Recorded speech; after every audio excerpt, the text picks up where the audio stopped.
Tubuh wanita malang ini terbelah menjadi 7 bagian. Hai Lur, kali ini AA punya kasus yang jadul nih dan terjadi di tahun 2005-an. Motifnya bisa dibilang cukup plot twist, dimana awalnya dia nggak mau ngaku, hingga akhirnya mengaku nih, gara-gara ya beberapa bukti fatal yang ditemukan oleh pihak berwajib. Nggak pakai lama, langsung aja kita gaskan ke case-nya. Kejadian menakutkan ini terjadi di Singapura. Tubuh seorang wanita ditemukan tersebar di Sungai Kalang dan beberapa tempat berbeda. Tubuh wanita malang ini terbelah menjadi 7 bagian. Dalam waktu yang cukup singkat, polisi dapat mengetahui identitas wanita tersebut.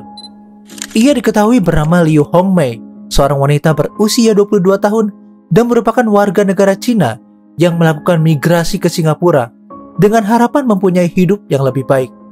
Namun sayangnya harapan harus berakhir dengan menakutkan. Kasus ini merupakan salah satu kasus paling terkenal yang pernah terjadi di Singapura. 16 Juni 2005, sekitar pukul 9:15 pagi, seorang petugas kebersihan bernama Murugan Kaniapan menemukan sebuah kotak kardus coklat tergenang air disegel dengan selotip tergeletak di tepi Sungai Kalang. Murugan hendak membuang bungkusan yang ia kira adalah sampah. Namun karena kondisi kotak kardus coklat tersebut rusak karena air, maka ketika ia mengambil bungkusan itu, isi dari bungkusan itu pun terjatuh. Di dalamnya terdapat kantong plastik berwarna hijau. Di dalam kantong plastik tersebut, Murugan melihat sesuatu yang nampak seperti belahan tubuh. Terkejut atas hasil penemuannya, Murugan dengan segera menghubungi pihak berwajib. Pihak berwenang pun akhirnya mendatangi tempat ditemukannya belahan tubuh tersebut dan mengidentifikasi bahwa bagian tubuh di dalam tas plastik hijau tersebut berisi belahan tubuh seorang wanita secara rapi. Belahan tubuh itu nggak berbau, nggak terdapat sirup merah, dan nampak putih. Pihak berwajib menyisir daerah sekitar Sungai Kalang dalam radius sekitar 2 km untuk mencari kemungkinan adanya bagian tubuh lainnya. Beberapa saat kemudian, sekitar 200 meter dari penemuan bagian tubuh yang pertama, polisi menemukan kotak printer berwarna merah putih, dan di dalamnya ditemukan belahan tubuh bagian atas seorang wanita. Bagian tubuh itu dibungkus dengan kantong plastik yang sama dengan penemuan belahan tubuh yang pertama, namun dibungkus lagi di bagian luarnya dengan sobekan koran lokal Cina.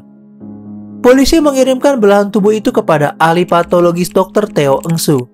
Beliau menyatakan bahwa ia nggak dapat menemukan penyebab hilangnya nyawa pada wanita tersebut karena nggak adanya luka defensif yang ditemukan. Kepala, tulang kering, dan juga kaki juga masih belum ditemukan. Hal itu yang paling menyebabkan sulit menemukan hilangnya nyawa wanita itu. Petugas forensik pun juga mengambil kesamaan DNA atas belahan tubuh yang ditemukan. Hasilnya belahan tubuh tersebut mempunyai DNA yang sama. Kemudian para ahli forensik yang juga tergabung dalam tim forensik Dr. Theo menemukan identitas dari belahan tubuh tersebut dengan mengekstraksi sidik jari dari tubuh yang ditemukan. Bagian tubuh yang ditemukan polisi diidentifikasi bernama Liu Hongmei berusia 22 tahun. Ia merupakan warga negara Cina. Berdasarkan database yang ditemukan oleh pihak berwajib, Liu Hongmei merupakan anak ketiga dari 4 bersaudara. Ia adalah penduduk asli Changchun, Cina, yang pertama kali datang ke Singapura untuk bekerja pada tahun 2003. Kakak perempuan Liu juga berada di Singapura dan akan segera menikah dengan orang Singapura dalam beberapa bulan kemudian. Liu Hongmei ketika ditemukan kehilangan nyawanya masih tercatat sebagai karyawan di sebuah perusahaan yang bernama Agrisystem Singapura dan bekerja sebagai operator produksi. Polisi kemudian menyambangi tempat kerja Liu. Polisi juga mendapati bahwa rekan-rekan kerja Liu telah mengajukan laporan orang hilang kepada polisi sebelumnya.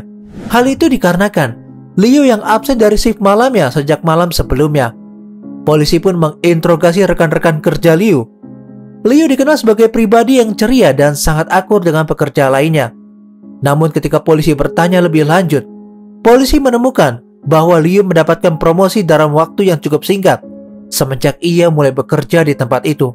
Banyak rekan-rekan kerja yang merasa bahwa Liu masih belum pantas untuk mendapatkan promosi tersebut karena kecakapan Liu yang masih di bawah standar mereka. Namun Liu tetap dipromosikan. Liu diisukan mempunyai hubungan dengan supervisornya. Cerita yang awal gosip ini ternyata bukanlah gosip belaka. Liu diketahui nggak sungkan menunjukkan kemesraannya dengan supervisornya yang bernama Leong Xiuchor. Dia adalah laki-laki parubaya yang berusia 50 tahun. Diketahui dia merupakan seorang yang udah mempunyai istri dan juga 3 orang anak. Banyak saksi, yaitu rekan-rekan kerja dua sejoli ini, yang sering memergoki mereka bermesraan, bahkan di tempat kerja. Hal ini pun terbukti dari teguran dari manajemen atas perilaku Liu dan Leong atas aduan dari salah satu pekerja di perusahaan. Selain itu, polisi pun juga mendapatkan bukti atas teguran tersebut dari hasil menggeledah barang pribadi Liu yang berada di lokernya. Mengetahui hal itu pun, polisi bergegas menginterogasi supervisor Liu. Pada saat menginterogasi Leong, polisi nggak memberitahu bahwa mereka menemukan belahan tubuh Liu. Polisi hanya mengatakan bahwa mereka mempunyai beberapa pertanyaan terkait salah satu karyawannya. Ketika bertemu dengan Leong, kepolisian memperhatikan bahwa Leong bersikap mencurigakan. Namun ketika ditanya oleh kepolisian mengenai hubungannya dengan Liu, ia dengan lantang menyangkal bahwa mereka mempunyai hubungan percintaan. Ia pun terlihat marah ketika kepolisian menunjukkan bukti hubungannya dengan Liu. Gak lama setelah itu, pihak berwajib melihat gerak-gerik Leong yang gusar ketika berbicara dengannya. Melihat hal itu, pihak berwenang meminta Leong untuk menunjukkan kedua tangannya. Walaupun agak ragu, akhirnya ia menunjukkan kedua tangannya yang bergetar. Kepolisian melihat bahwa pada tangan Leong terdapat bekas luka seperti goresan benda tajam pada kuku-kuku jarinya. Polisi yang mulai berada di puncak kecurigaan kemudian meminta Leong untuk menunjukkan rumah tempat tinggalnya guna penyelidikan lebih lanjut. Mereka memeriksa lemari dan barang-barang pribadi Leong, dan selanjutnya di dalam rumah itu polisi mendapati surat kabar dan tas plastik berwarna hijau yang sama persis ditemukan pada belahan tubuh Liu. Setelah itu, polisi akhirnya membawa Leong ke kantor polisi untuk pemeriksaan lebih lanjut. Pihak berwenang akhirnya mengatakan bahwa Liu telah kehilangan nyawanya dan beberapa bagian tubuhnya juga telah ditemukan, serta barang-barang yang terdapat pada belahan tubuh Liu juga terdapat di kediamannya. Mengetahui hal itu, ia nggak dapat mengelak lagi.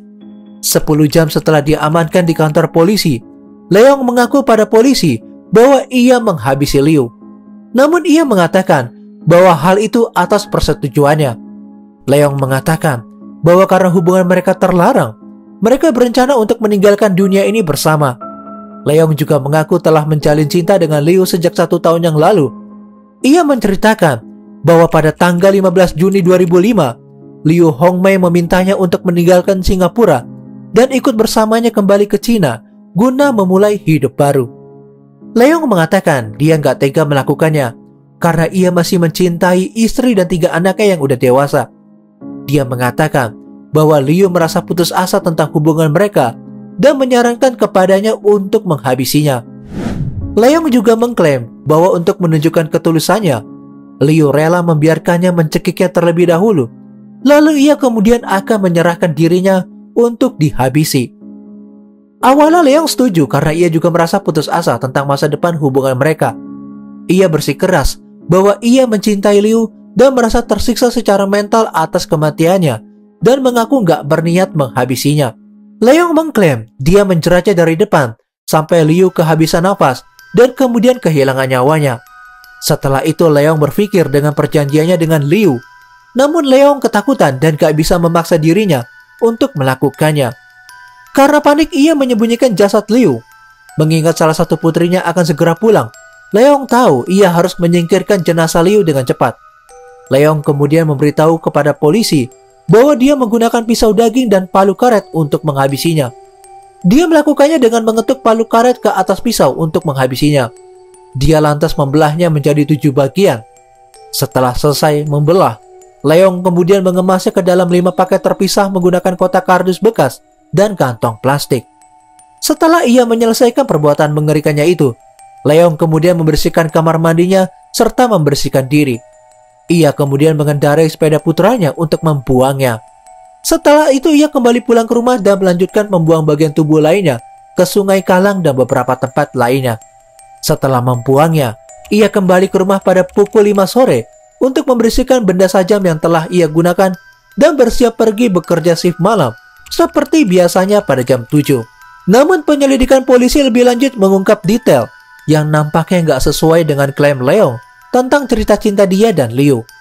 Para penyelidik menemukan bahwa 2 hari sebelum kematiannya, Liu telah membuat laporan polisi tentang kartu ATM-nya yang telah dicuri dan penarikan dari rekening banknya di berbagai lokasi di Singapura. Total sekitar 2.000 US dollar Singapura tabungan hidupnya telah dicuri. Polisi pergi untuk memeriksa rekaman CCTV di sekitar ATM di mana penarikan itu terjadi. Dalam semua rekaman, mereka melihat seorang pria kurus menggunakan topi dan hoodie melakukan penarikan tersebut. Melihat dari fisik dalam rekaman CCTV, para penyelidik menduga bahwa orang ini adalah Leong Siuchor. Polisi kemudian curiga bahwa Leong gak mengatakan yang sebenarnya karena motif kematian Liu mungkin aja terkait dengan pencurian. Namun pada satu titik penyelidikan, polisi mengalami kebingungan. Pasalnya mereka menemukan bahwa Leong memiliki saudara kembar identik yang juga tinggal di Singapura. Dr. Teo Eng Su yang merupakan ahli patologi menyatakan bahwa jika kembar identik terlibat dalam kasus penghabisan nyawa, akan sangat sulit untuk mengatakan siapa pelaku sebenarnya. Karena secara ilmiah kembar identik memiliki DNA yang sama. Jika DNA mereka ditemukan dari TKP di mana penghabisan nyawa itu terjadi, akan sulit untuk menyimpulkan siapa pelakunya. Kepolisian juga berspekulasi bahwa Leong mungkin aja menutupi saudaranya yang bisa aja menjadi orang yang menghabisi Liu dan mencuri kartu ATM-nya. Untungnya polisi menemukan bahwa saudara kembar Leong memiliki alibi sepanjang minggu menjelang penghabisan nyawa Liu dan pada hari ia meninggal. Juga nggak ada bukti bahwa Liu mengenal saudara kembar Leong atau apakah mereka pernah bertemu. Oleh karena itu, polisi memastikan bahwa pria yang terlihat di ATM gak lain adalah tersangka Leong Siuchor. Ketika polisi mengkonfrontasi Leong atas penemuan pencurian itu, Leong mengatakan bahwa itu adalah lelucon antara ia dan Liu. Dia mengklaim bahwa ia telah mengembalikan uang yang ia tarik dari rekening Liu, namun polisi nggak menemukan bukti apapun yang mengindikasikan bahwa Leong telah mengembalikan uang Liu. 10 hari setelah penangkapannya, Leong akhirnya mengaku. Lagi-lagi dia merubah pernyataan awalnya dan mengatakan yang sebenarnya pada polisi. Leong mengatakan bahwa ia mencuri kartu ATM Liu ketika Liu sedang mandi pada tanggal 13 Juni 2005 dan telah menggunakan uangnya untuk berbelanja. Dia mengatakan bahwa dia takut Liu mungkin mengenali dirinya dari rekaman CCTV dan jika dia ditangkap dan dihukum karena pencurian, itu berarti bahwa kebenaran yang mengerikan tentang perselingkuhannya dengan Liu akan terbongkar kepada keluarganya dan semua orang yang mengenalnya. Jika mereka tahu yang sebenarnya, ia berpotensi kehilangan pekerjaan, reputasi, dan rasa hormat dari keluarga dan teman-temannya. Karena itu ia memutuskan untuk menghabisi Liu di rumahnya pada pagi itu pada tanggal 15 Juni 2005 sebelum Liu pergi ke bank guna melihat CCTV yang telah dikumpulkan oleh pihak bank. Pada tanggal 18 Juni 2005, 3 hari setelah penemuan tubuh Liu, Leong Siuchor yang berusia 50 tahun didakwa dengan penghabisan nyawa. Jika terbukti bersalah di pengadilan, maka Leong akan dijatuhi hukuman metong. Namun polisi nggak berhenti sampai di situ aja. Bahkan setelah penangkapan Leong Siuchor, polisi terus mencari bagian tubuh yang tersisa dari almarhum Liu Hongmei. Tim polisi yang beranggotakan 30 orang dari operasi khusus menggeledah tepian dan semak-semak sekitar Sungai Kalang. Polisi penjaga pantai mengirimkan kapal patroli untuk mengarungi sungai sampai ke perbatasan laut untuk mencari pencarian sisa-sisa tubuh Leong. Hal ini juga meluas ke Singapore River. Akhirnya polisi menuju ke pabrik pembakaran sampah untuk mencari sisa bagian tubuh yang bakal dibakar. Polisi mendapati bahwa sampah pada sungai di Singapura akan dibersihkan setiap beberapa hari, yang bertepatan dengan waktu setelah Leong membuang bagian tubuh Liu dan sebelum ia ditangkap. Kemudian sampah itu akan dikirim ke pabrik pembakaran sampah. 10 jam kemudian, polisi menemukan bungkusan tubuh yang udah dibungkus koran dan dimasukkan ke dalam kantong plastik kuning. Meskipun gak dapat dikenali lagi, Dr. Teo menegaskan bahwa yang ditemukan dalam bungkusan itu adalah Liu Hongmei. Setelah mencocokkan kondisi gigi Liu dengan fotonya ketika tersenyum lebar, pemakaman diadakan untuk mendiang Liu Hongmei pada 11 Juli 2005. Pihak penguburan mencoba menjahit kembali belahan tubuh yang telah ditemukan oleh polisi dan kemudian jenazah Liu dikremasi. Setelah itu, abunya dikirim kembali ke kampung halamannya di Cina. Di satu sisi mengetahui penangkapan Leong, istri Leong dan anak-anaknya yang sedang dalam liburan mereka ke Thailand segera kembali ke Singapura untuk menghadiri persidangan pertama Leong. Keluarga tersebut kemudian menyewa pengacara kriminal terkemuka Singapura bernama Subhas Anandan untuk mewakili ayah dan suami mereka dalam proses pengadilan. Keponakan Subhas Anandan yang juga merupakan seorang pengacara bernama Sunil Sudesan juga membantu membela Leong. Penghabisan nyawa itu nggak hanya menjadi berita utama yang mengejutkan Singapura, akan tetapi juga dilaporkan secara luas di Tiongkok, terutama di wilayah tempat Liu lahir dan dibesarkan. Banyak orang yang mengenal Liu Hongmei dan keluarganya yang berusaha menyembunyikan kebenaran kematiannya dari orang tuanya. Dari persidangan dan media massa yang begitu tertarik atas kasus ini, akhirnya terkuak siapa Liu Shengchou ini. Menurut sumber, Leong menikah dengan seorang wanita setelah mencapai usia dewasa. Dari pernikahannya, pasangan itu memiliki 3 orang anak, seorang putra dan 2 orang putri. Putri sulungnya adalah seorang guru, sementara putra satu-satunya adalah seorang mahasiswa. Pada tanggal 3 Mei 2006, hampir 11 bulan setelah penangkapannya, Leong Siuchor yang berusia 51 tahun pertama kali diadili di Pengadilan Tinggi Singapura. Gak hanya fakta penghabisan nyawa yang dilakukan Leong Siuchor yang mencengangkan, namun pada saat di pengadilan, Leong pun masih beberapa kali mengubah pengakuannya yang telah ia katakan kepada polisi. Namun seperti pepatah lama berkata, bahwa kebenaran akan selalu menemukan jalannya. Semua cerita simpang siur yang dikatakan oleh Leong di pengadilan dapat ditepis dengan barang bukti yang telah dikumpulkan oleh pihak berwajib. Pada tanggal 19 Mei 2006, setelah persidangan yang berlangsung lama selama 16 hari di ruang persidangan yang penuh dengan wartawan dan anggota masyarakat, hakim menyampaikan putusan dan menjatuhkan hukuman mati kepada Leo Siuchor. Atas putusan hakim tersebut, Leong Siuchor dan pengacaranya kemudian mengajukan banding, namun ditolak oleh pengadilan. Gak berhenti di situ aja nih lor. Leong dan pengacaranya kemudian meminta permohonan gerasi kepada Presiden Singapura, namun gerasi itu ditolak juga oleh Presiden. Segera setelah hasil ini, surat perintah kematian dikeluarkan dan memerintahkan agar eksekusi Leong dilakukan 2 hari kemudian, pada Jumat pagi tanggal 30 November 2007. Leong Siuchor digantung di penjara Changi saat fajar dan ia meninggal pada saat itu.